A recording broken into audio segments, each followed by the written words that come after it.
A common misconception that I've heard a lot of Korean learners say, and even some Korean tutors say, is that you can just remove markers whenever you feel like it, that it'll still make perfect sense and it'll sound more natural. And this video is not just to dispel that myth, but also to explain when and how you can remove markers in a sentence. For example, take this sentence. 나는 피자를 좋아해. Well, I like pizza. These two markers in parentheses here are optional. You could also say 나 피자 좋아해, and it has the same meaning. I like pizza. But there are many times when you cannot do this, and sometimes removing them can actually make your sentence sound unnatural. In this video, we're going to start by talking about the markers: topic marker, subject marker, and object marker. First of all, you can remove any marker you like whenever you're having a casual conversation, anything that's not formal. However, don't remove all of them. If you take all of them out of your sentences, your Korean will sound very slangy and not in a good way. And also, there are situations where removing a marker can make your sentence sound quite vague and sometimes even give it a different meaning depending on the context. For example, you can have this sentence. 저는 좋아해요. As for me, I like it. There's no way that this could be misunderstood because we have the topic marker here. However, you could also, in regular conversation, as long as it's nothing formal, just remove the topic marker and it would make perfect sense. 저 좋아해요. I like it. But what if you had this situation? Someone was saying, I heard that Mary likes someone. Who does Mary like? If you wanted to say, well, I like her, 저는 좋아해요, that would be okay. But if you were to say 저 좋아해요, it could also be misunderstood that you were saying 저를 좋아해요.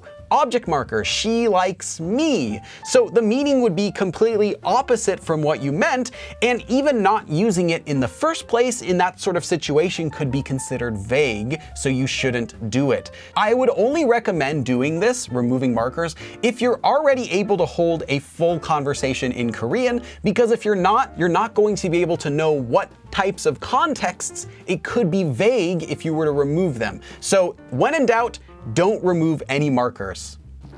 Okay, so first let's talk about how you can remove the object marker. The object marker is commonly used together with 하다 verbs. For example, you can have the verb 공부하다, which originally would be 공부를 하다. And this object marker in parentheses can be removed. If you remove it, you also must remove the space that goes right here. So if you were to write this word without the object marker, it would have to be 공부하다 without a space. But saying 공부를 하다 or 공부하다 are both perfectly acceptable, and it's not going to be confusing which one you mean. And there are situations where I recommend removing the object marker when you're using it with 하다. For example, anytime you have something before one of these verbs that uses a noun and 하다, I recommend removing one of the object markers in that situation. Let me show you what I mean. 한국어를 공부를 해요. So I do studying Korean, but we have two object markers here, 한국어를 and 공부를. One of these should be removed to make the sentence sound more natural. Remove the second one. Remove the one that's between the noun and 하다. However, I don't recommend removing this one, as the nuance of what you're saying can actually slightly change. If you were to say 한국어 공부를 해요, that sounds more like you're saying I do 한국어 공부, one compound word, Korean studying. So I'm doing my Korean studies. But removing this one has the same meaning as saying I study Korean, and is also faster and easier to say. One more thing about the object marker. Anytime you're using it with these three pronouns, instead of removing it, let me present an alternative. 절, 날, and 널. These have the exact same meaning as 저를, 나를, and 너를. However, there's no worry about them being vague, about them not making any sense in the right context. Next, let's talk about the topic marker. Now, when you're using the words 저는 or 나는 or 너는, just like before, well, you actually can just say 저, 나, or 너. You don't even have to use 전, 난, and 넌 if you don't want to. Because if you were to just say 저, 나, or 너, it's assumed by a native speaker that you meant to say 저는, 나는, and 너는. So these words, when they're used without a marker, will always be assumed that you meant to say the topic marker, you're just leaving it off. Not that you meant to say the subject marker, usually. Also, you'll commonly see these sorts of shortened versions with any word that has 것. So this applies to the word 이것, 그것, and 저것. 것, of course, commonly just shortens to 거. Or you might see it as 건. Next, let's talk about the subject marker.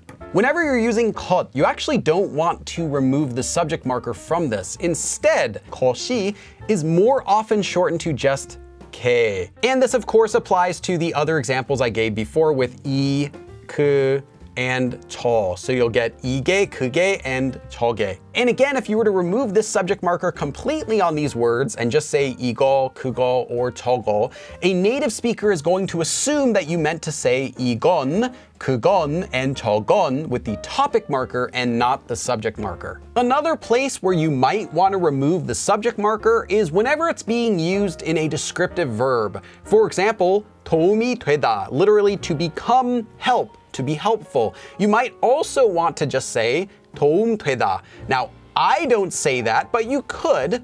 Another example would be 인기가 많다, to be very popular. Well, you might also hear 인기 많다, and that's one that I would prefer. So it's whatever you feel more natural saying, whatever is easier for you to pronounce. Often these ones can be left on or removed as you please. But we're not done. I still want to talk a little bit about removing particles.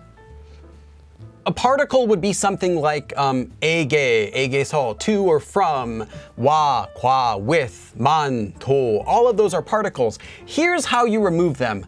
You don't, because it can really affect the meaning of your sentence. But you might be thinking, Billy, I've seen people remove the particle a when they mean going to a location.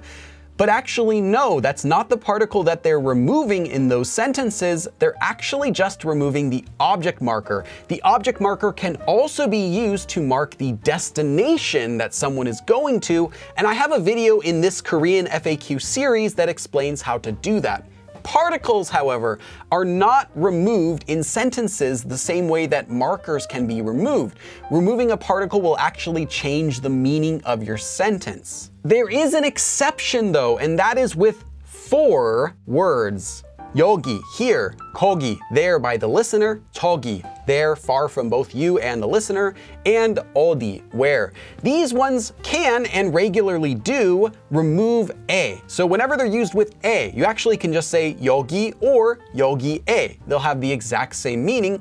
Most of the time, you'll actually remove it. So I would say 여기 오세요 sounds much more natural than 여기에 오세요. Now, there are some ways that other particles can be removed, but those ones will not be reliable in the sense that they might work in a very specific situation, but if you were to use them in a regular sentence, it can actually completely change the meaning of your sentence. So we're not going to be going over any of those in this video. So overall, you can remove any of the markers, topic, subject, and object marker whenever you'd like, as long as you don't think that the meaning would become vague by removing it. But again, I do want to restate this. If you are not sure if the context would make it vague or not, do not remove the marker to be safe, because it could be vague and you might end up saying something that you didn't mean. So, is there anything that I missed? Anything else you'd like to learn about related to removing markers or particles? Let me know in the comments, as well as if you have any requests for future videos.